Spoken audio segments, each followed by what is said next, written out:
So hi there, it's Denise Eckert from Balance Me Coaching. And I love bringing you tips and practical techniques that we can use to reduce the stress in your life. And today I've got Christine O'Reilly. Hi there. Hey. So can you explain what you do right now? So I like to call myself an accountant for entrepreneurs, but where I really like to focus my time is with female entrepreneurs in the online space. So I've been an accountant for about 6 years, and I've also been working in the online space for about the same amount of time, but I decided to sort of marry the two in, I would say, the last year and a half, and really start bringing my zone of genius into the online space. So That's so important because I find when you don't have your finances in order, it creates that anxiety, the panic, you're not making proper decisions. So how are you different from being a conventional accountant to helping people online? So what I see, and I see it in my day-to-day world, because I still work in the corporate world as an accountant as well.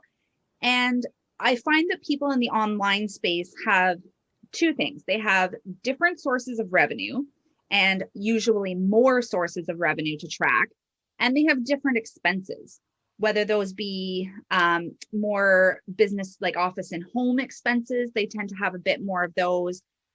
Coaching and training is a lot of things you see in the online space that aren't necessarily um, taken into account in the conventional accounting space. So I really like to bring attention to those things to entrepreneurs in the online space that, those are deductions. So, and I like to do it in a way that is understandable for a home business owner or an online business owner that isn't necessarily educated in accounting, right? Sometimes I find traditional accountants can be a little bit, what's the word I'm looking for? They don't necessarily explain things in a way that people can understand, right? So I really work on that as well. The more the layman's terms. Well, absolutely. And I mean, we're just humans, So I generally like to talk to my people like humans. Yeah, that makes people feel comfortable too. Yes, Because I mean, absolutely. when you're doing, I know for myself, when you're always online shopping or online selling, it's having that confidence that you're doing the right thing, or you're adding the right taxes, or you're sending the right money to the right person. It's quite overwhelming at times. Yes, it absolutely can be. And I find too that finances, and particularly in business, are one of those things that it's very easy to put it on the back burner. So it's kind of like, I'll do it on the weekend. I'll do it at month end. I'll do it at the end of the quarter. And before you know it, it is year end and it hasn't been done. And then, so although it may not be creating that sense of, like absolute panic on a day-to-day basis, it will at year end. And it is always kind of creeping around in the back of your mind, So when you have that organized and streamlined and flowing, it helps prevent overwhelm in your business. It helps prevent the burnout, all those things that we don't want. Yeah.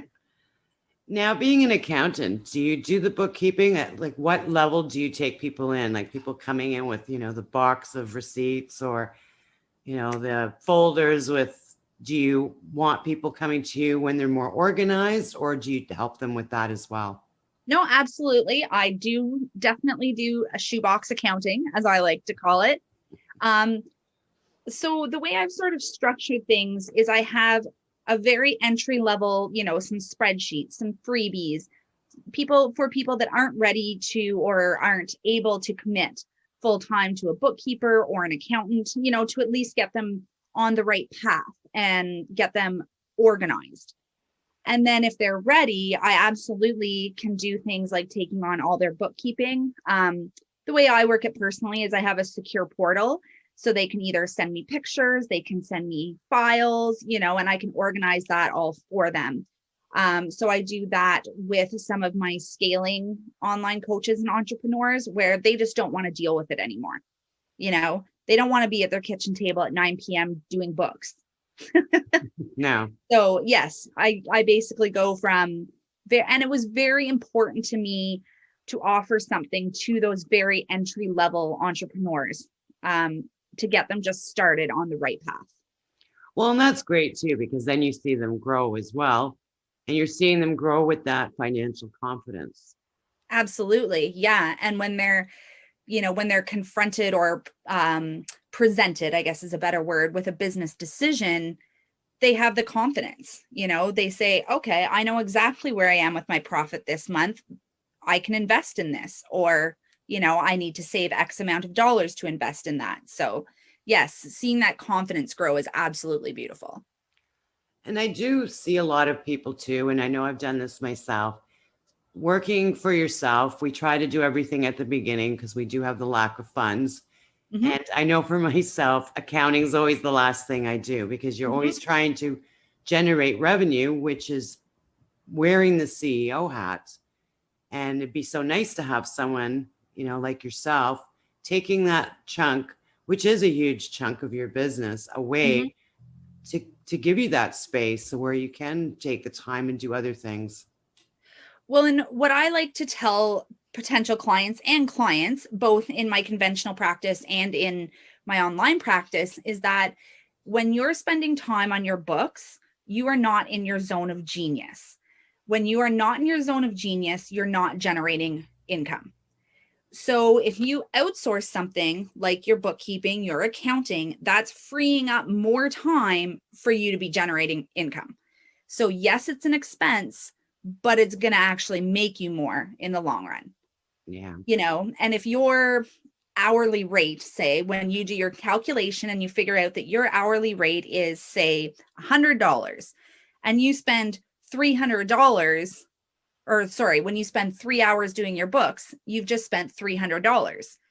Well, when you can hire someone for, say, $400 a month, you're ahead of the game, right? Yeah. And that's the thing, a lot like what I do with my clients is create an inventory of where you spend your time. Mm-hmm. And that's so important, because we need to protect our time and our energy for the things that we need to do, or the things that are important to us, and things like doing things that create joy, happiness, family time, getting out there, taking a walk and things like that, where that's a huge chunk that entrepreneurs can take off their plate. Yes, absolutely. And I mean, and it's not just opening you up to generate revenue.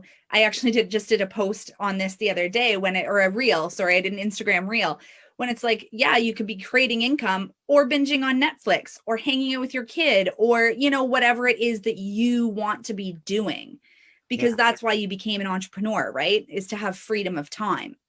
So freedom of time and freedom of money. So outsourcing something like your books is going to help you achieve that. So what are the 3 things that an online entrepreneur could be doing immediately? The top 3 things that I recommend an online entrepreneur can do immediately to start having more organization is keep your accounts separate. Have a personal account and have a business account. Now, that doesn't mean you have to have like a fully standalone account. But you know how when you have your banking, you can open multiple checking accounts or multiple savings accounts. I recommend having one account that is dedicated to only your business transactions coming and going. The second thing you can do is start tracking your income. So whether that is, if you're in network marketing, if that's selling products, or if it's coaching, that's one-on-one or group programs, tracking all of that. And the next thing is to track your expenses. And why that is important is once you have your revenue and once you have your expenses, then you have your profit. And that is where you're really going to see how your business is doing. The example I always like to use is the network marketer on Facebook that's like, I just got a $5,000 bonus from my company. And I'm like, yeah, that's amazing. But did you take off your internet costs and your office supplies and your time and, all these things? And all of a sudden you're left with $100 bonus. So those are the 3 things that I think people should and can do immediately to get started on the right foot. Yeah, there's a big difference between gross income and net income. Correct. So when do you recommend to hire a professional as an online entrepreneur? I recommend hiring a professional as soon as you're able, honestly. Um, because it opens up so much more time for you, and it gives you peace of mind that everything is organized. So as soon as you can fit that into your business budget, do it. Plus, it's going to cost you less at year end when you're taking your stuff to your accountant to have your taxes done, because it's all pretty and nice for them. It's done. You know exactly where your business stands, and you should have a pretty good idea of what you're going to have to pay in taxes.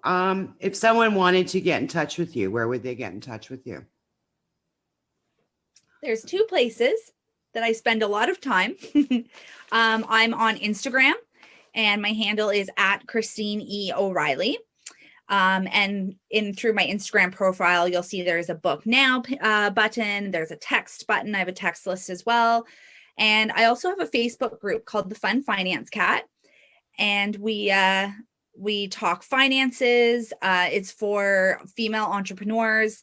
And we like to keep it fun, because I realize that when you say accounting, everyone doesn't go, yay. So we try and keep it fun. Reducing stress in our business. Are there any other tips that you can offer the audience? Well, I'm going to preface this by saying, as I mentioned to you before we got started, that I'm an anxiety girl. So I've dealt with an anxiety disorder most of my adult life at this point. And my biggest piece of advice, especially when it comes to business, is bite-sized pieces. You eat an elephant the same way you eat an apple. Is that the saying? One bite at a time. And it is. It's something that I have to constantly remind myself about.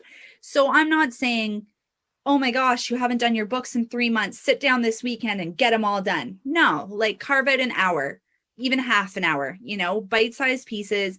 It doesn't have to be overwhelming, and reach out to someone, even say someone like me, even if it's not for my services or my products. We're here to answer questions too, right? It's what we do. So don't be afraid to ask for help. Wonderful. Well, thank you for your time today. I will put Christine's information in the comments or in the post. So thank you so much for your time today. Great information. It's getting ahead of yourself so that you don't have disaster in the end. And that does reduce the stress in your life. Absolutely. And it's getting ready. It's being prepared to scale. When you're prepared to scale, scaling is so much easier and so much more fun and less stressful. Absolutely. I am so happy and grateful that you had me. I really do appreciate it. Well, thank you for being here. Of course. Thank you for listening. Just a final note, if you're struggling with burnout or chronic stress, I have free resources such as a podcast, Facebook support group, my blog. To get these free resources, please visit my website at www.balance-me.ca.